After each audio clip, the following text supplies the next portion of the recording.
You are listening to the F11 Photography Podcast.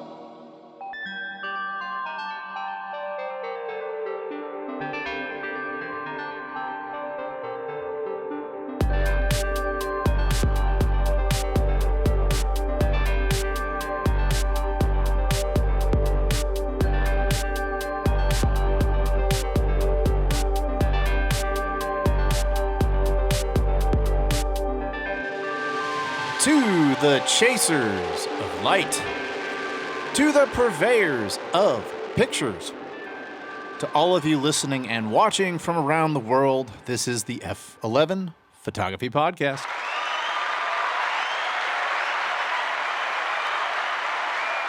I am your host, Kevin Deal, along with your other host, Mr. Brandon Gorey.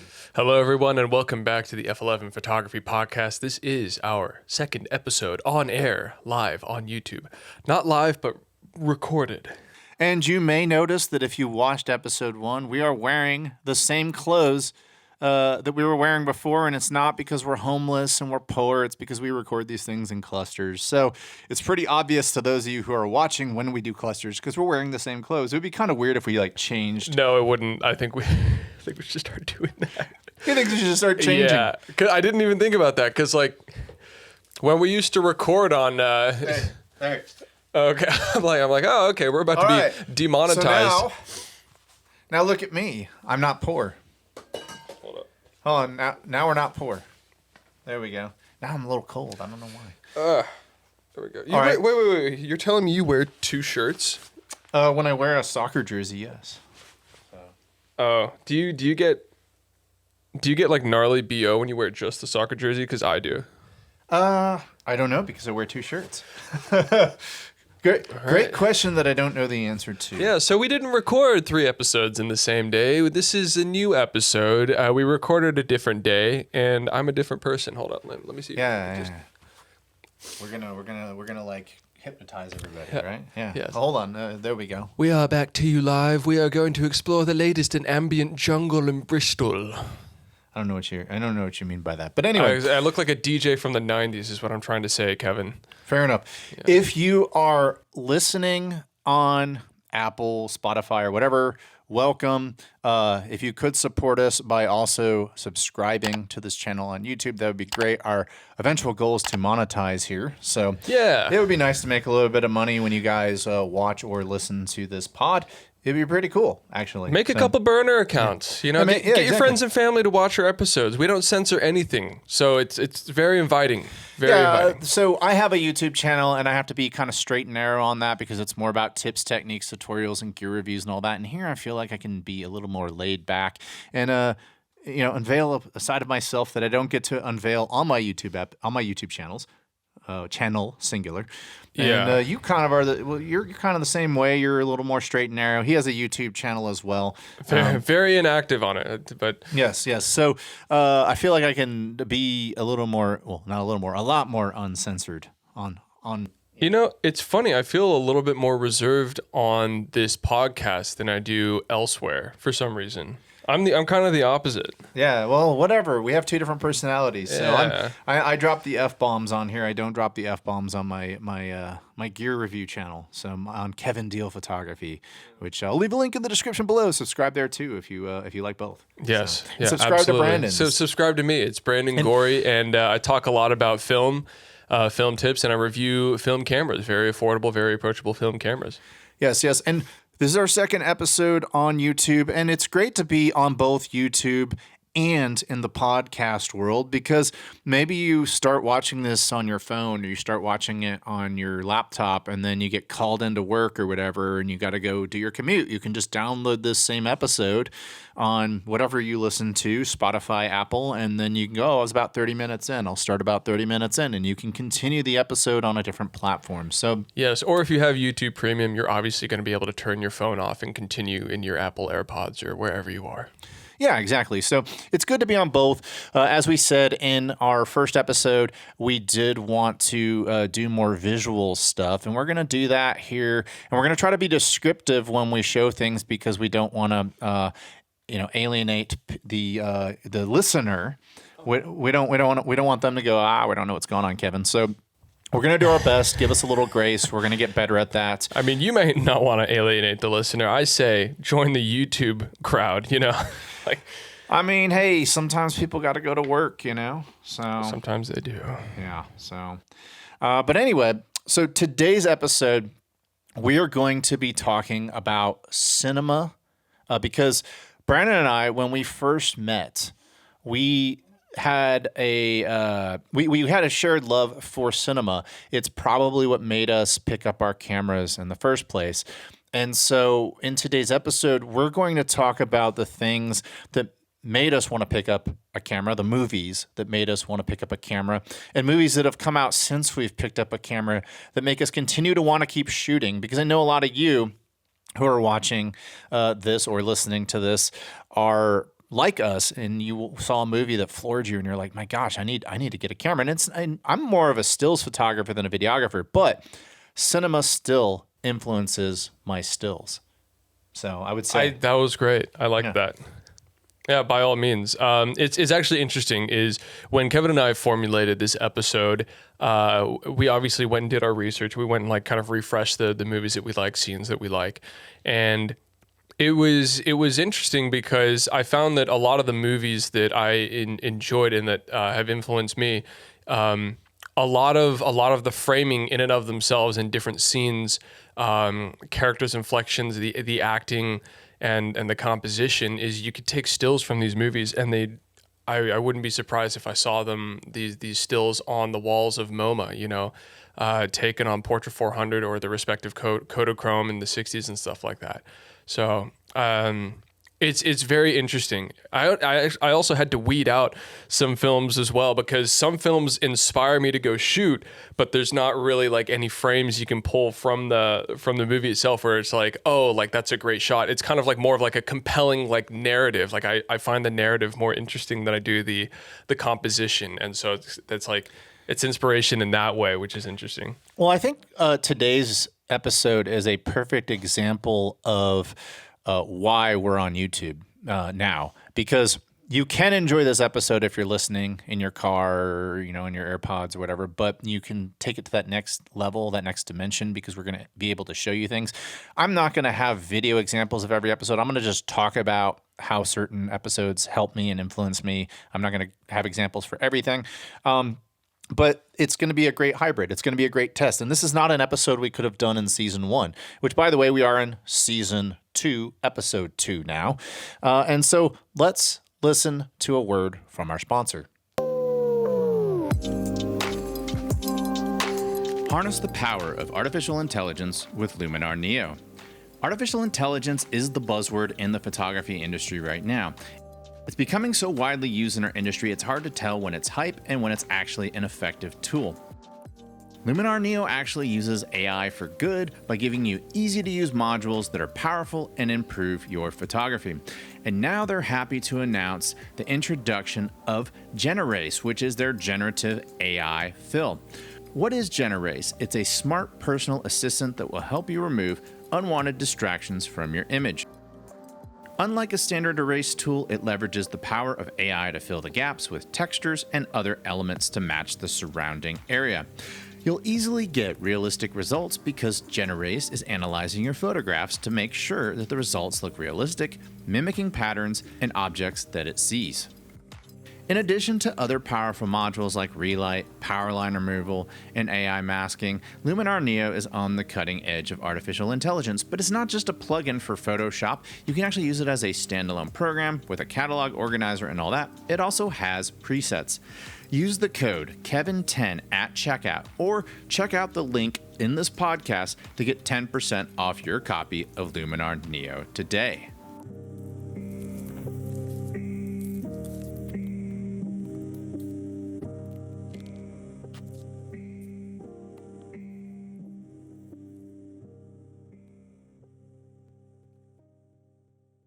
This is Jason Berkman, and you're listening to the F11 Photography Podcast. I love his voice. His voice is awesome. Welcome back. We are doing the episode today on cinema. So I want to talk about what is, in my opinion, like required, and that's Lawrence of Arabia. Absolutely. If you are a film student and you want to study cinematography, this is the movie. Like, I am an environmental portrait photographer, and when you look at these shots, everything, the golden rule, the rule of thirds, the composition, I'm sure they have Fibonacci sequence in here. They have everything in here, but if you're an environmental portrait photographer and you're listening or watching this podcast and you want to be inspired, I highly recommend you go check out Lawrence of Arabia. It was made in I think 1962. It is probably and arguably the greatest piece of cinematography of all time, as far as the meticulous planning for all these shots. The fact that they just everything is the scale, the sense of scale. One of the things that I love to do as an environmental portrait photographer, yes, I like to take headshots. Yes, I like to take 3/4 body shots and all that. But something that I do in my work is that I like to do scale shots. I like to show somebody as super tiny in a very large open space. I love negative space, whether that space is filled or it's just a white backdrop. But this movie right here, Lawrence of Arabia, is required, man. It's awesome. When you go see Star Wars and you see that shot of Luke Skywalker and he's got the binoculars and you see the two suns and you have that beautiful sunset, this was all inspired by Lawrence of Arabia. The cinematography on this is absolutely, in my opinion, for a spoken word film, in at least American cinema, is the greatest film of all time.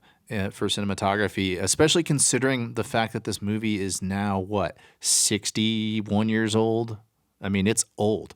And it's just a classic, man. You really can't go wrong with it. And it just, the soundtrack too is amazing. Something I find interesting about movies in that era is in the 60s and the 50s, when color was coming out, it wasn't, of course you had the guys in Hollywood and they're just like, oh, we need to make, we want this return. We're going to make this movie. We want this to be the best movie because we want fucking crazy returns. But as an art form, cinema is an art form that combined painting with theater.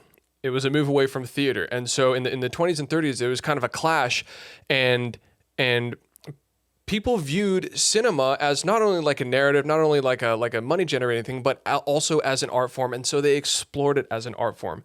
They took compositional theory from paintings. They took compositional theory from the old masters of the 19th, 17th, 16th century. And so, of course, in the 60s, when we had an explosion of fantastic cinema from Russia, from the U.S., obviously, you had the French New Wave, you had the Czech New Wave, you had all this stuff. We got some incredible films. And so, saying that, I want to talk about one of my next favorite films that has inspired a lot of my cinematography itself, and that is Stalker by Andrei Tarkovsky. Now, something I like about this film is there's no wasted space. Every frame is well balanced, and there's an intent behind all of it. The lighting is incredible, and Tarkovsky himself is a very rigid and very technically adept director.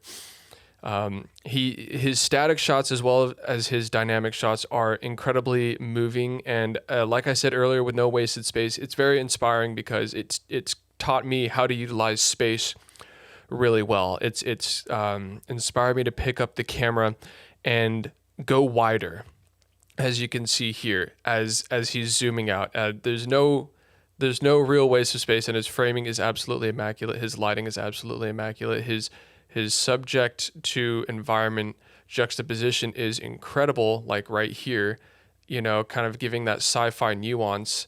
I believe this was like an old grain factory that they found in the middle of Russia, and they just went with it. So Tarkovsky is often regarded as the best cinematographer to come out of Russia. Is in the way he uses space and symmetry is very similar to Kubrick, and personally, I just find it incredibly inspiring. Yeah, the work on that is incredible. I also want to keep it on the older tip here, which is Citizen Kane. You check out this shot right here. What's unique about this shot, and I'm going to using it as a freeze frame. As photographers, we're taught you use depth of field to isolate, right? Well, in this shot right here, they're not using depth of field to isolate. This is a deep depth of field. So they're not shooting at like T, because it's T stops in cinema. They're not shooting at like T 2.8 or something like that. This is probably like T 16 or something like that. It is everything that you need to see is in focus. You have the parents giving their child away. You have the guy taking the child, and then you have the child innocently playing outside with absolutely no idea that they're about to be given away. And what I love about that shot is there's that degree of separation, not only like the way this is composed is you're looking through a window into the child's life. You're not seeing it from the child's perspective. You're seeing it from the adult perspective. Everyone's in that same room. It's that same zone.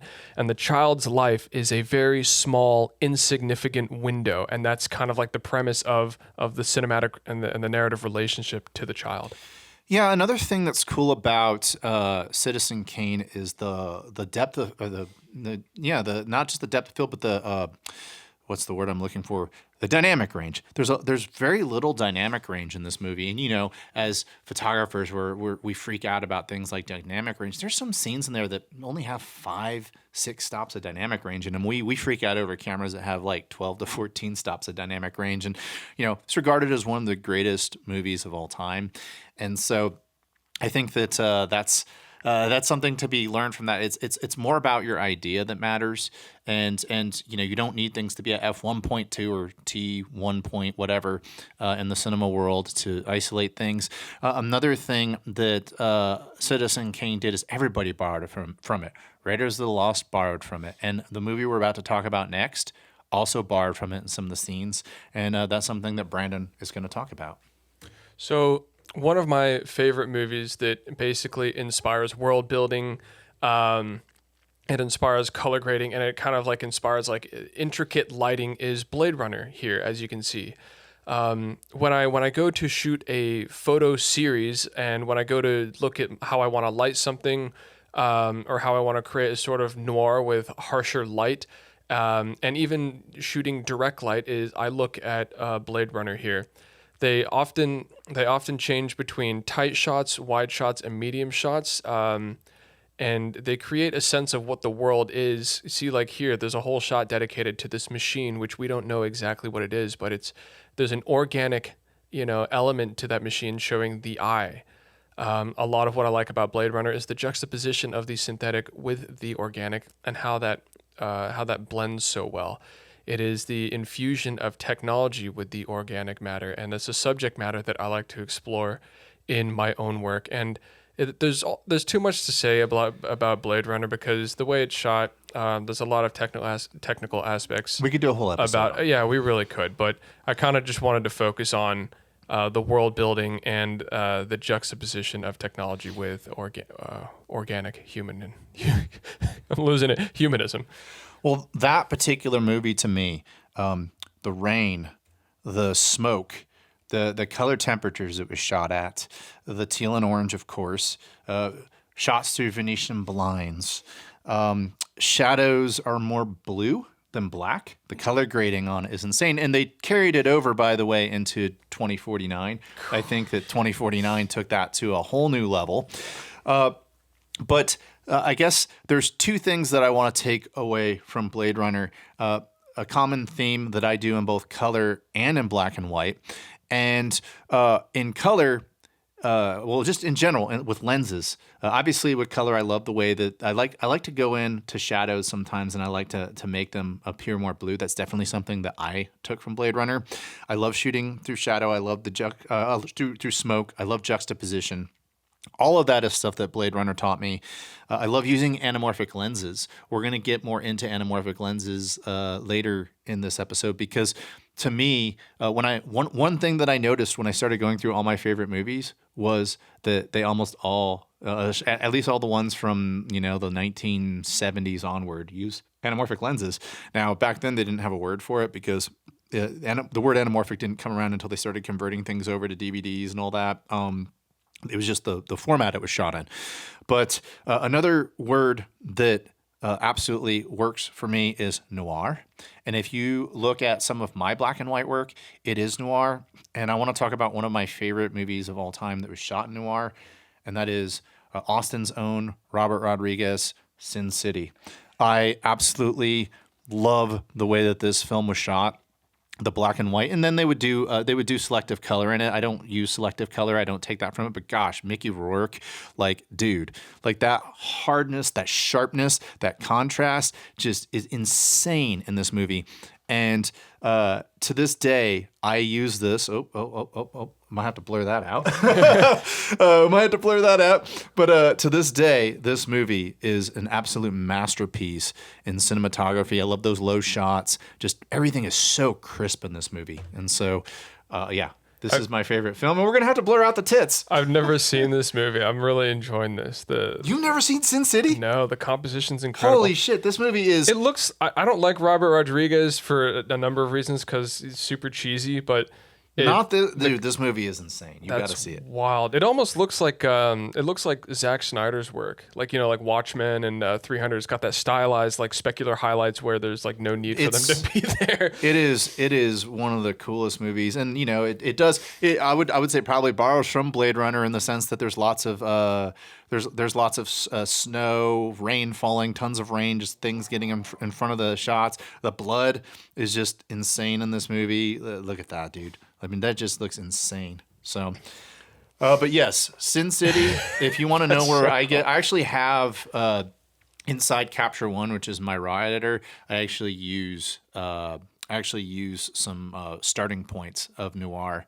And yeah, you got to see that one, man. It's a classic. That's wild. But let's move on to one of your favorites that you love. So, kind of moving away from the framing aspect.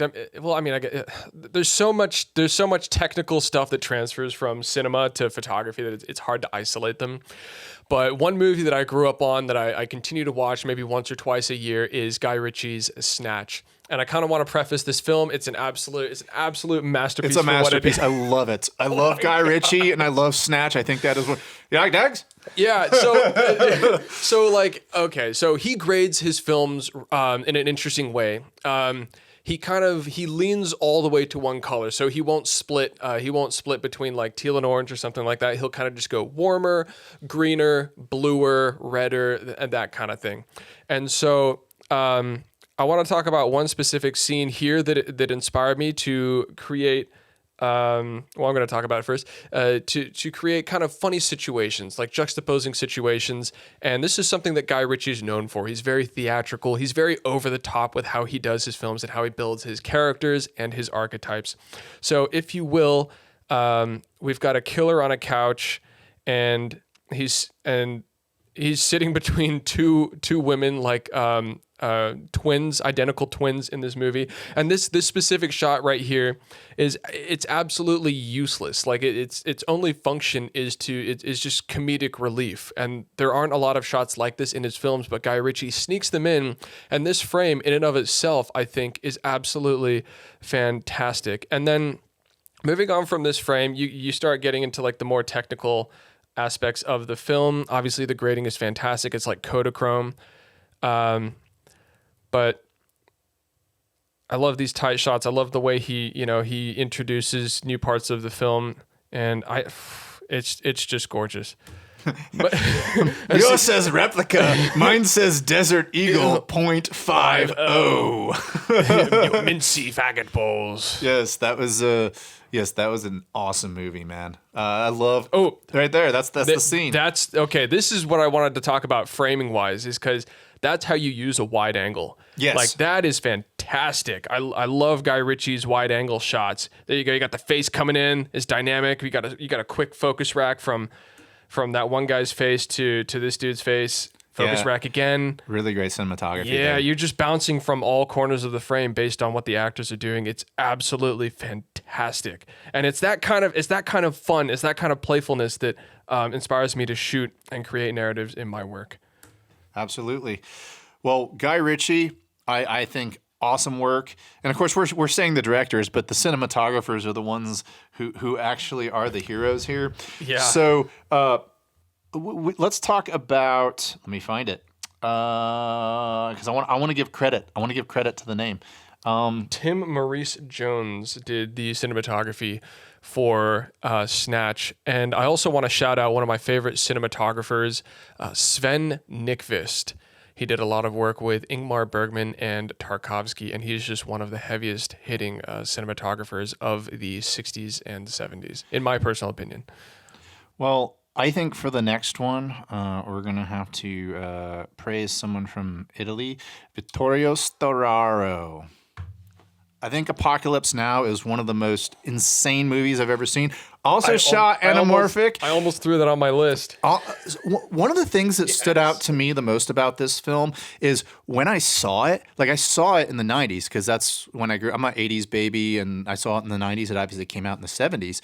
And one of the things that's crazy about it is the film is so crisp and so amazingly shot. You could have told me it was shot in the 90s. Like, it is such a modern looking film for its time.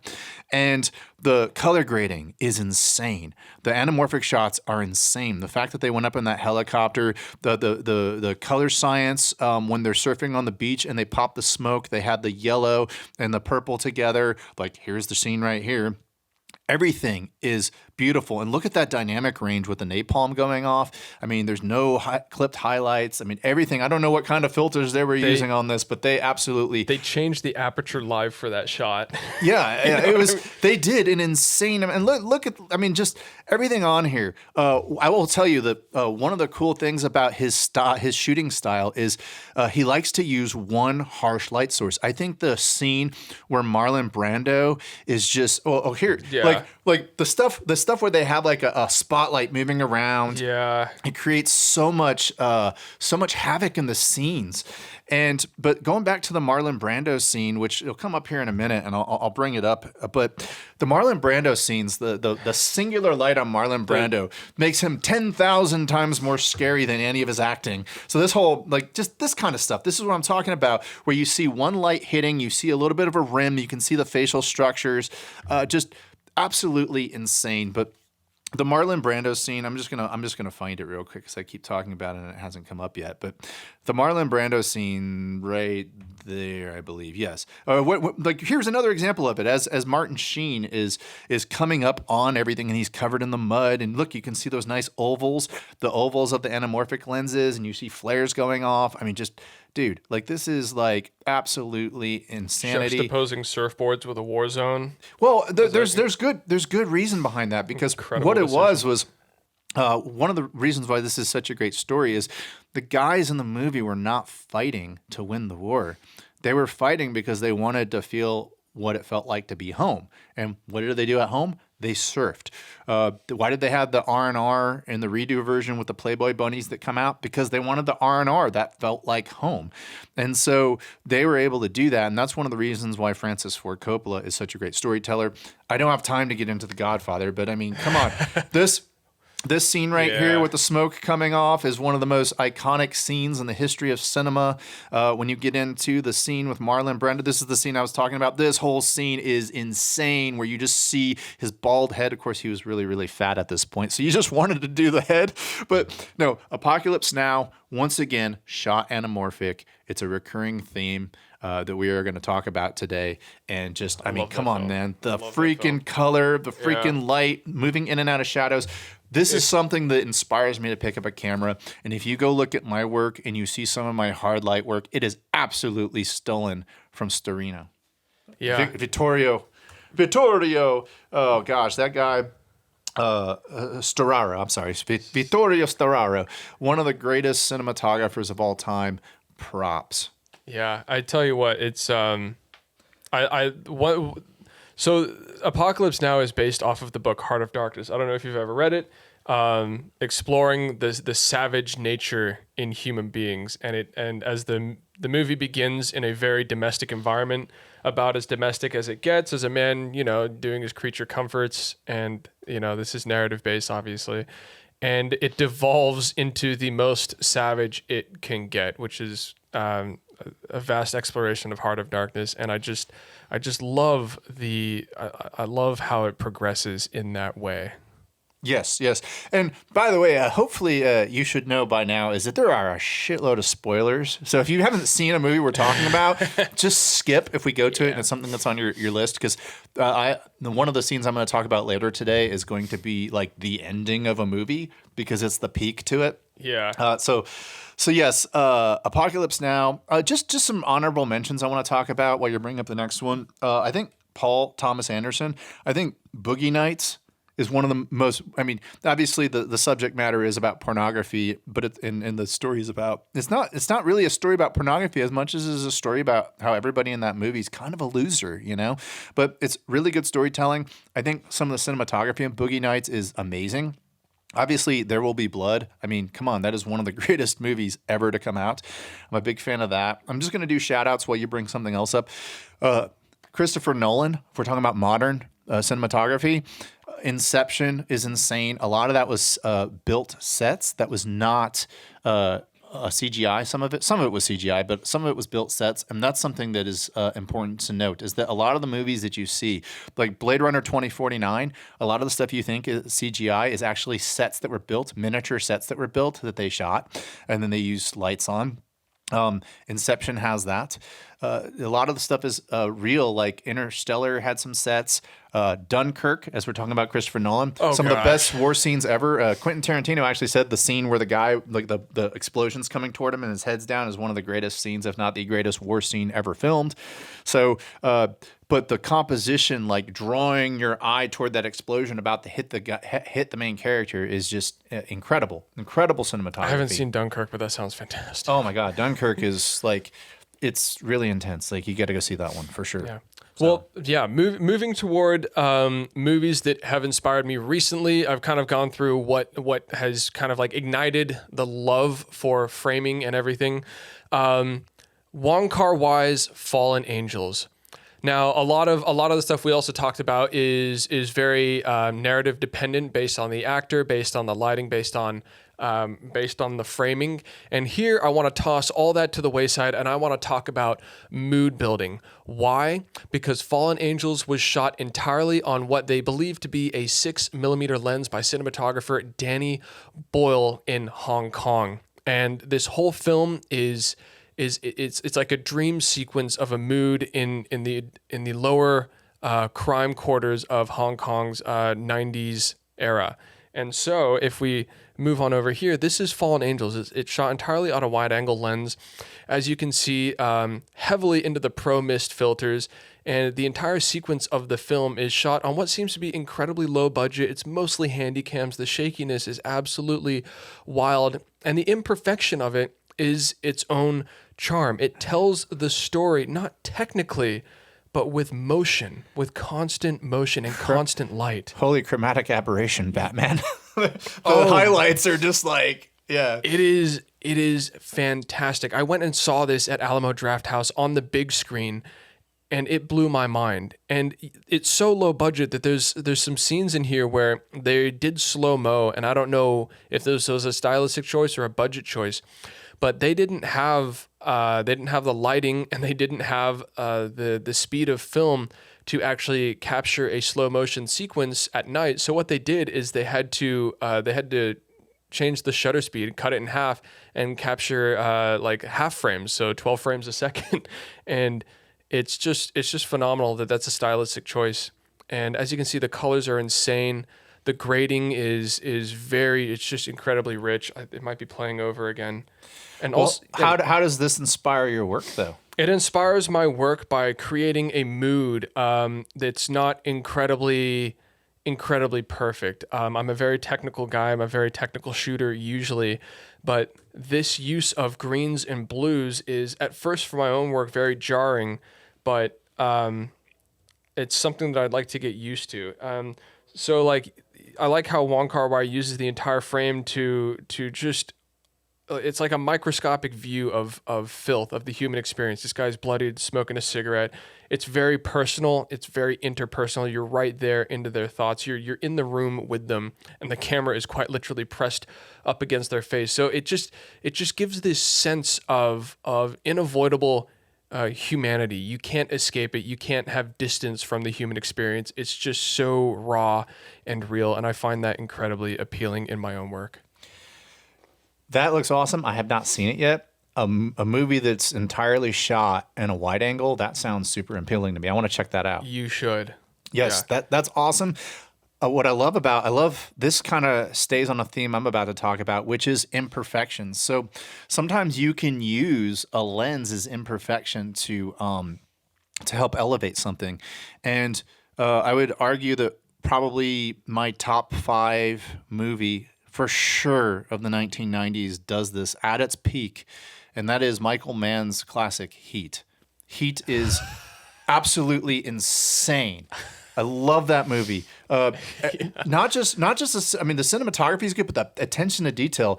There's a scene in there where they rob a bank and they leave the bank, and the attention to detail for how they cover fire, retreat cover fire, is so by the book that the United States military actually makes their new recruits watch that movie to say, this is how you retreat with fire. This is how you get out of an ambush.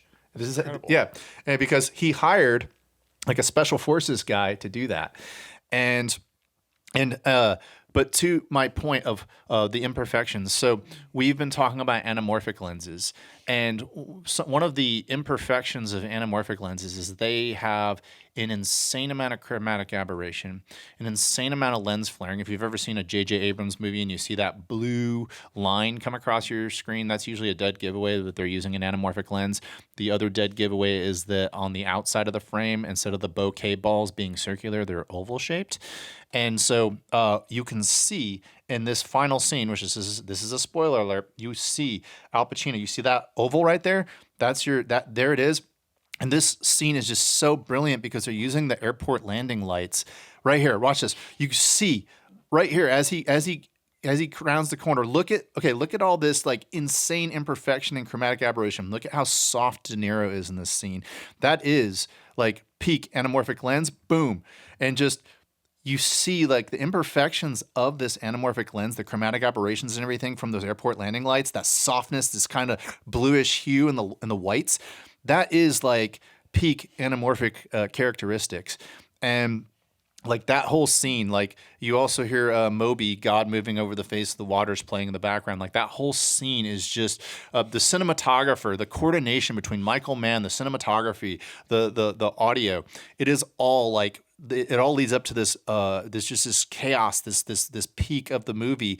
And they used, like I said, one of the imperfections of an anamorphic lens to add to elevate that scene, because like I said, those blown out highlights and all that chromatic aberration, I think like makes Heat visually happen. And it's just like, here it is. It's all coming to a head, and it's all exploding at this one point in time where the climax of the movie happens. And so Heat is like, there's so many other reasons why that movie is so amazing, but I just wanted to highlight that one scene because that scene right there is one of the biggest reasons why I love to shoot with anamorphic lenses sometimes. I just love it. And I have a project I'm working on right now. I've been watching so much anamorphic stuff lately. I actually think I'm just going to shoot the whole thing in anamorphic, and it's that a project I'm doing with the diving helmet. Yes. I want to shoot it in a wide format, and so I think I'm going to probably shoot it anamorphic. Dude, that'd be amazing. I don't know very much about anamorphic lenses, so if you see me like not like paying attention to the camera, I'm just very much like, okay, because I haven't seen Heat. Oh my God, you got to see Heat. That is required. Like if you're a cinema buff and you want to like just drool at cinematography for 3 hours, go watch Heat. Oh my God. It is so fucking good. I know. I almost watched it last night. I watched Prisoners with Jake Gyllenhaal and Hugh Jackman instead. As of right now, in the recording date of this pod, it's on Netflix. Heat is on Netflix. It's also for free on YouTube right now with ads. So if you're watching this and you don't have your parents' password for Netflix because they're cracking down on that shit, you can watch Heat right now in HD with ads. So just throwing that out there, it's free. I love that. A movie that I stumbled upon recently that really inspired me is a Japanese film. It's called The Cure by Kiyoshi Kurosawa. So it's not like The Cure, like Robert Smith going, Dude, Robert Smith, I can't, like, dude's weird, man. So what I liked about this film is obviously the cinematography is great. I like that. But something that inspired me as a film photographer, as a film shooter, is you'll notice that it doesn't have that classic Vision 3T look to it. It's very blended in with the pinks and the greens, and the whites are very cool. Like it's a cooler film stock. Now, I don't know if this was or was not shot on Vision. That might make me sound like an idiot. That's all well and good. But the tones and the way that it's lit and the colors coming through, they scream Fuji to me. Look at that. It's such a soft, gentle blue and green almost everywhere, besides the obvious like yellows and browns and what people are wearing. Another thing I like about this is just the scenes and how they kind of fill the frames they're very, very interesting. Like obviously like the lighter there, and I mean this is moving pretty quickly, but I just love the way, kind of like your Citizen Kane here, is how they just have the focus on one person and there's stuff going on in the background. Now, there's a lot of information here, like in this scene, in how like, okay, you've got your protagonist, he's in focus right there, and in the background, even though he's out of focus, there's still a lot of information there. And it's funny is that the dynamic of the scene, the tension and the relationship of the scene is between those two subjects and the X on the wall. And so it's inspired me to kind of move more towards deliberately creating scenes and taking a lot more time to set up a narrative relationship between multiple subjects in frame, instead of shooting one person in frame and kind of like focusing on the light. I'm just gonna see if there's anything else here that's like kind of crazy. Again, like super interesting, very minimal. I love scenes like this where there's a little bit of action. You don't necessarily know what the subject is doing, but it's incredibly well lit. You've got almost kind of like a vignetting of the scene. The colors are incredibly balanced and cool. Not so much that it's like a statement like Guy Ritchie, but I don't know. I just like to soak this kind of thing in, these colors, the chair placed where it is. It's an intentionally balanced shot, and they made sure that the bed and the chair is in harmony, and the only chaos in this scene is from this one guy moving about the space, just creating absolute havoc when everything else is balanced, and I find that just tantalizing. That's awesome. I'm going to do a shout out without video examples, just because I think I can talk about this and most people have seen these movies, but Martin Scorsese.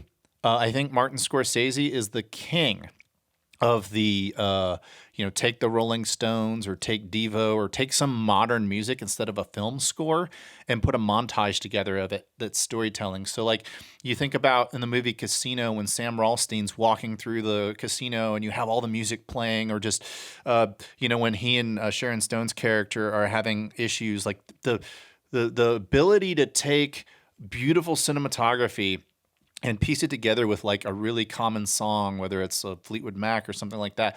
Scorsese absolutely is the master class in that. I think Tarantino borrows from that. He learned it from Scorsese. I'm probably putting words in his mouth, but I'm probably also not wrong.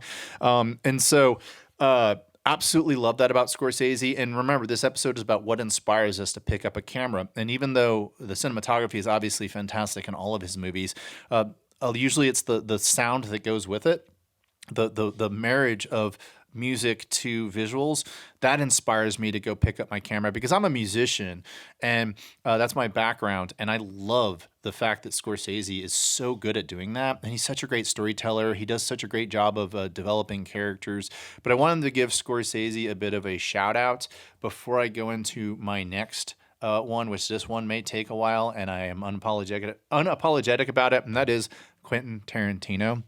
He is, you can say he's an asshole, you can say you don't like the guy, but you cannot deny the fact that his movies, to me, he's like the DJ Shadow of directors, because he can take, he borrows, he absolutely borrows, and he's unapologetic about it. He will borrow things from other movies and bring them into his. He'll take a spaghetti western and he'll marry it to kung fu and samurai culture, like he did in Kill Bill, which to me, I think, first and foremost, let's talk about Pulp Fiction. Pulp Fiction, when I saw it in the theater, I was like, holy shit, you can do this with a movie? Like, you can just take it and tell it and, take it and put it out of order. And then Tarantino kind of builds an entire world around it, and he's a video store nerd. That's why I say he's like DJ Shadow, because Quentin, if you're not familiar with DJ Shadow pushed the limits of sampling in the mid to late 1990s. Like he took other people's songs and made songs out of it. Like he would sample pitch, and it's one thing to beat match, but if you can take pitch and get harmonies to work well together of other people's songs, he did that, and that's what he revolutionized. And Tarantino is sort of there's this thing I like in this, Texas Chainsaw Massacre movie. I'm going to pull it in. Obviously you see like the ending of Once Upon a Time in Hollywood, like clearly, like he is clearly influenced. Yeah. And by the way, if you don't like Once Upon a Time in Hollywood, it's because you watch Transformers and all those other movies. And that's the peak of like how much you like cinema. And there's nothing wrong with that, but that's why you don't like Once Upon a Time in Hollywood. If you don't understand that movie was a love letter, not only to the 1960s, the summer of 1969, but to old Hollywood and the unrecognized people in Hollywood that made Hollywood happen. It's really easy to follow that movie. Love that film. Yeah, that film was so good. I saw that film in 70 millimeter. I think it was in 70 millimeter. I know it was in a film of stock of some kind at Alamo. And I just sat there and was just like, dude, like this is amazing. And the character development. So like, I love Quentin Tarantino for the fact that I can use his style to tell stories and develop characters, because when I'm doing stills photography, I want to be a storyteller. I want the viewer to look at my shot and know everything that's going on. There's like depths and layer. And so, I hear people accuse like his movies of, well, they talk for too long. It's like, well, no, you don't understand. When Jules and Vincent are talking about a foot massage for 10 minutes, that has relevance later on in the movie when Vincent takes Mia Wallace to Jackrabbit Slim's and then she accidentally snorts his heroin and dies because they were talking about the guy getting thrown off for a foot massage. Well, now she's just OD'd on drugs, and Vincent Vega's like, oh shit, here I am. Like, just all that stuff, it leads up into something greater. And so, maybe you don't like it, that's fine, but there's absolute relevance to it. And that's one of the things that I love about Quentin Tarantino is the complexity that he builds his characters up.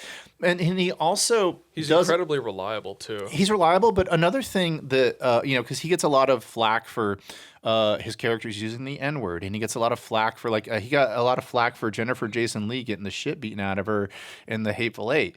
And it's like, he's not writing in good people into his movies. He's writing in bad people. Bad people do bad things. And so that's why they were doing that. That's why he beat the shit out of Jennifer Jason Leigh, because he's a bad person. And Quentin Tarantino writes that in. But I also love the fact that he doesn't care about revisionist history. It's like, I'm just going to kill Hitler. I'm just going to kill Charles Manson. Like, whatever. I love that. Yeah, I love that. I love the fact he's like, you don't sit there and fantasize about alternate endings. You could sit there and you could take a picture or do a short film about an alternate ending to something that happened in history. He just says, I'm going to do it. I think that's amazing. I think that's awesome. And, I understand it. I get what he's going for there, and I think it's great. I think it's awesome. And like I said, when people piss on Quentin Tarantino, it's like, why are you pissing on Quentin Tarantino?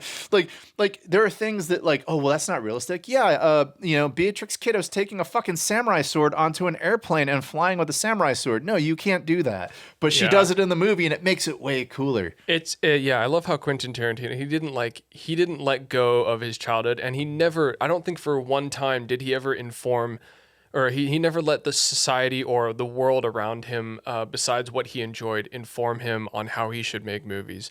I think a lot of directors have allowed that to happen, and they've just are honestly shit these days. Guy Ritchie's movies suck. David Fincher's latest Killer sucked. Napoleon, absolute garbage.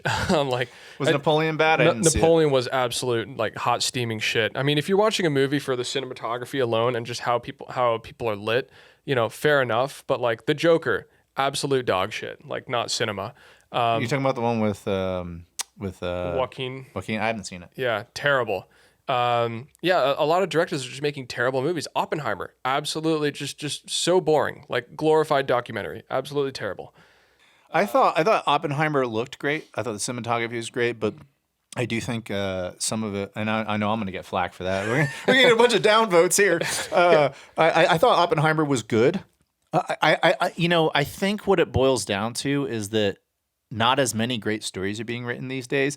And so Oppenheimer is good compared to what else is out there right now. Like that's coming out in the big cinema, because they're spending so much money on comic book movies, you know? That's what they're allocating their budgets for, and there's not good movies. If you had the sound off and you decided to cut the movie in half and take out a whole like one genre of what the movie was, whether it be the politics, whether it be the love life or something, it would be a good movie. But the fact of the matter is like these like big name directors, they're getting so like they're losing the art of cinema. There's no narrative in Oppenheimer anymore. There wasn't any narrative in Napoleon. It was just, we're going to take a sequence of events that were all included in this person's life. There's going to be almost no tension, and you're not even like, they don't actually develop the character. It's terrible. Like when I watched Napoleon and I watched Oppenheimer, they could have killed Napoleon and Oppenheimer in the first 10 minutes, in the first hour, and I wouldn't have cared because they don't develop it. Whereas like you take Ridley Scott's Ridley Scott's earlier work. Ridley Scott did Napoleon, right? That was yes, it was Ridley Scott. Yeah, so you take Ridley Scott's earlier work like Gladiator, and part of narrative is your selection to omit. In Gladiator, a lot was omitted to create a form of narrative. What was included? Very small bits of his family being murdered. What was the use of his family being murdered? To illustrate the character of who Maximus was. You had one battle scene. Why? To illustrate who he was as a leader and how his men respected him, how he handled leading. But why? Because the rest of the movie he wasn't leading. You know? And so a lot was omitted, and only specific things were kept in there to define this person who you root for almost right off the bat. But why does it inspire you to pick up a camera? But Napoleon? No. Gladiator. Gladiator inspires me to pick up a camera because, well, it doesn't necessarily. It inspires me to pick up a video camera.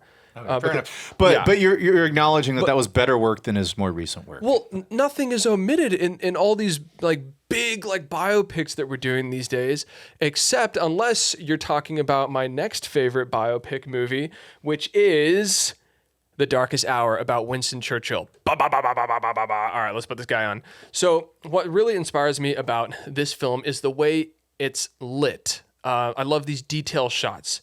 I love the incredibly soft lighting. Everything is soft and everything is deliberate. They omit a lot and they include a lot of fast-paced scenes that depict very quick movements, very rapid things.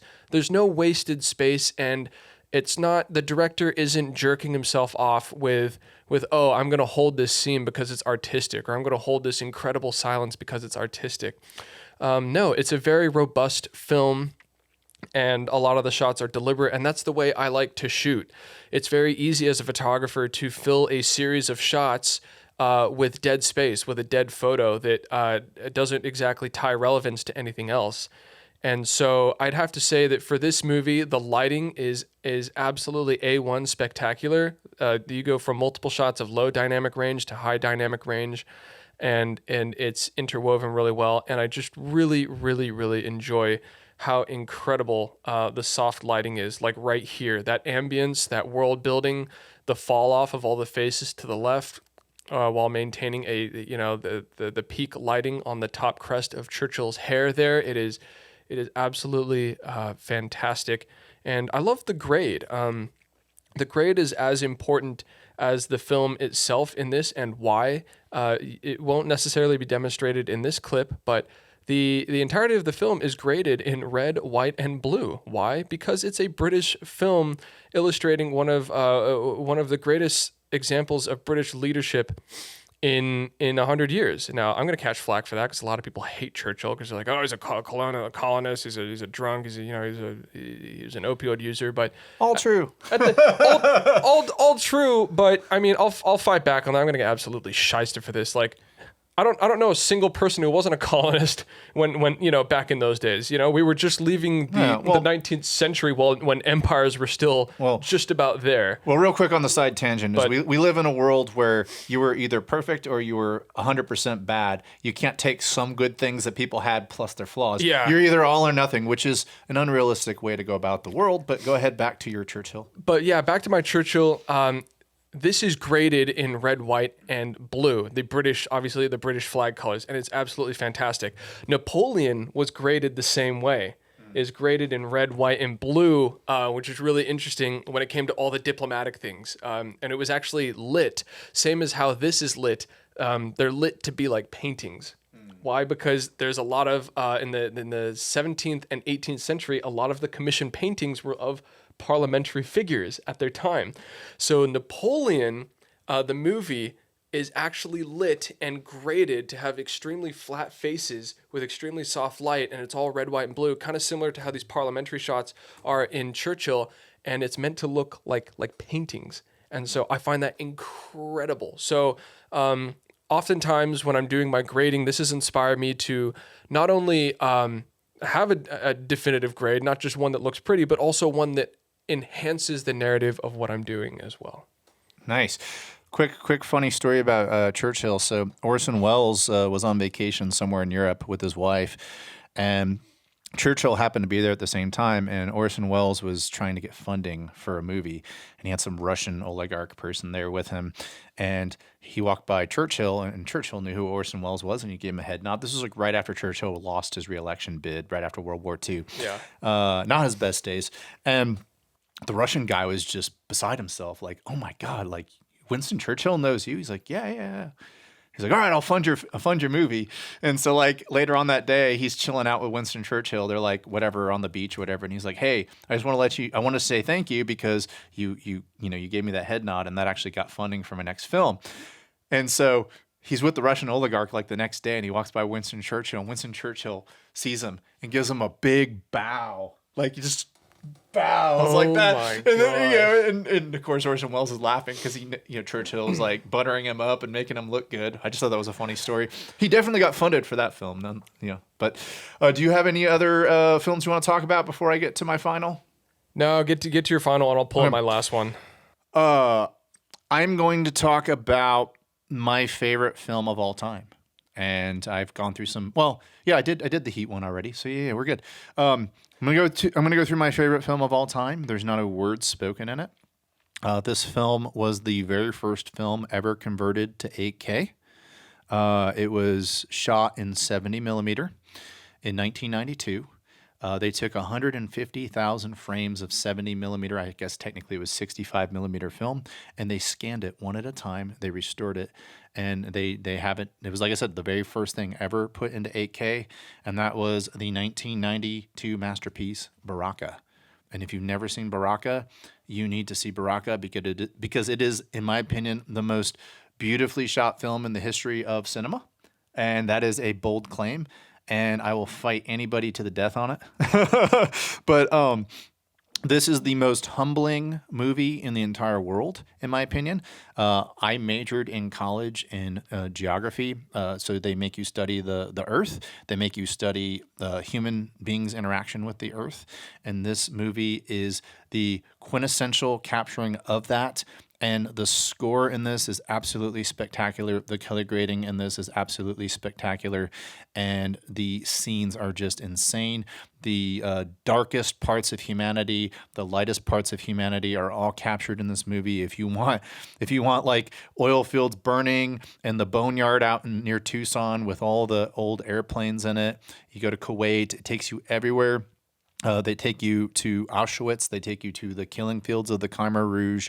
They take you to, it was shot in 24 countries, 6 continents. They take you to India. They show bodies burning. They show people bathing in the rivers.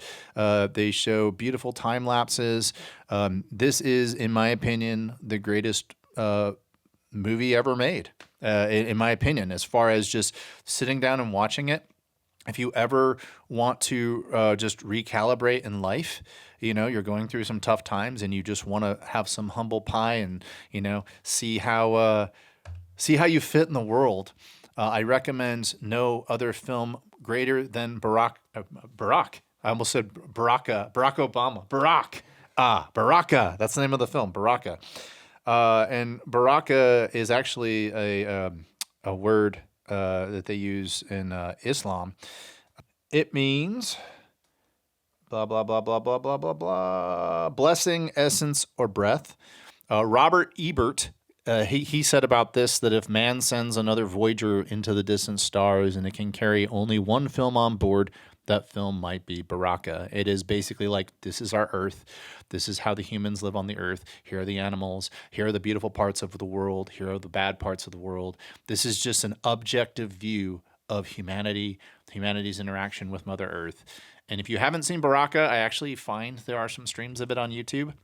And as much as I butter this movie up and say it's the greatest movie of all time, they actually made a follow-up to this movie in 2011 that I haven't seen. It's called Samsara. So I'm going to go see Samsara and get back to you all on that. And you're going to go see Heat, and you're going to get back to me on that because you have no fucking choice. Now, we're going to wrap up with Brandon's favorite last movie, and then we're going to call it a day. Go ahead, Brandon. Well, my favorite last movie is one that I was introduced to in college.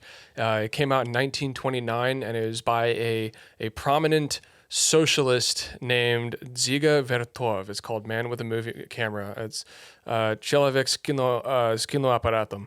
And so this came out as an antithesis to the idea of montage. Eisenstein really revolutionized and pioneered montage, the use of using two separate clips to synthesize a third idea that is not of those clips. So one example would be first clip is you see a man looking out the window. Second clip would be a child playing out in the street, and you would assume that man is looking at the child, even though there's no logical reason that should be the case. And antithetically, Dziga Vertov wanted to show the world for what it really was with a camera. And so he fought this idea of montage, and he put together this movie called Man with a Movie Camera. And he wanted to show the everyday life of the world around him. And he did so using montage. It's not one ongoing clip, so it's inescapable. And so I thought it was very interesting. And so here we go.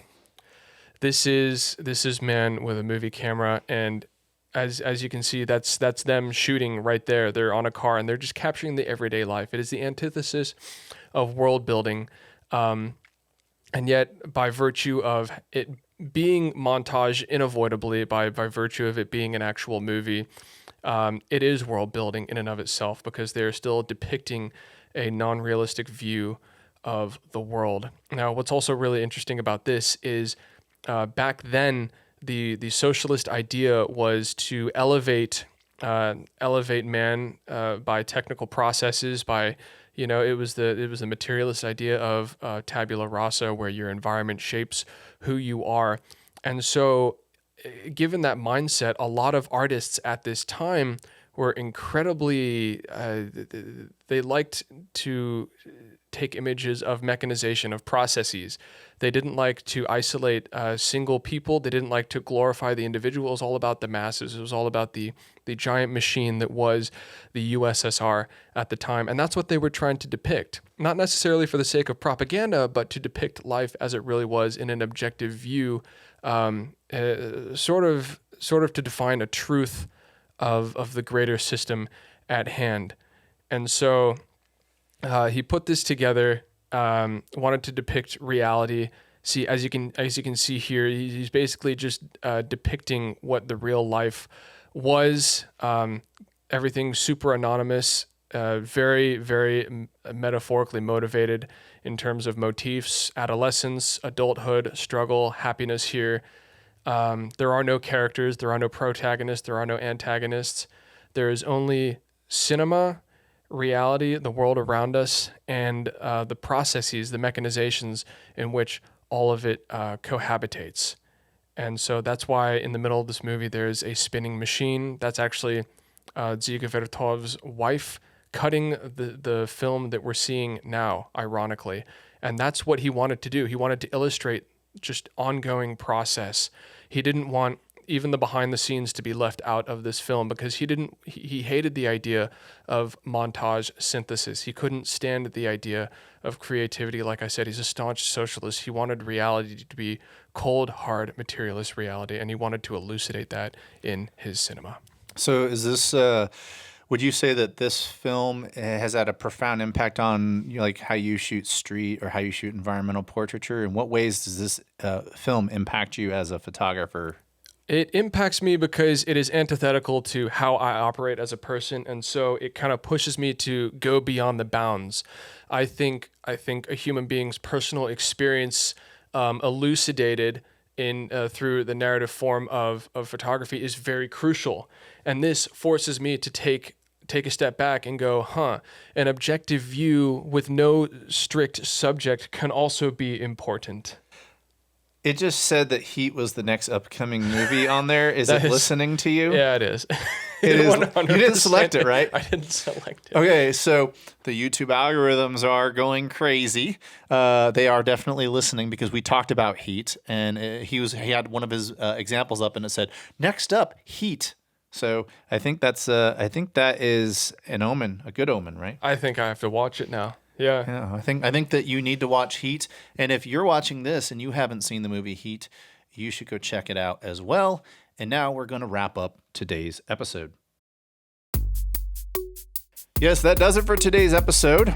We thank each and every one of you for listening, for watching. You can check us out at f11pod.com. You can check us out with the handle F11pod on Facebook and Instagram. Obviously, there was a lot to go over today. We're still fine-tuning the video side of things, but I think that this was going to be an awesome episode. I think we did really well today.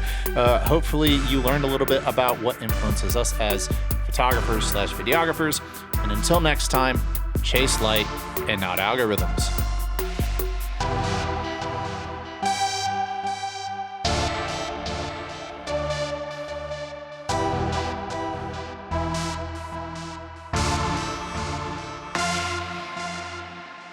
Thank you for listening to today's episode. For more information about this podcast, go to www.f11pod.com.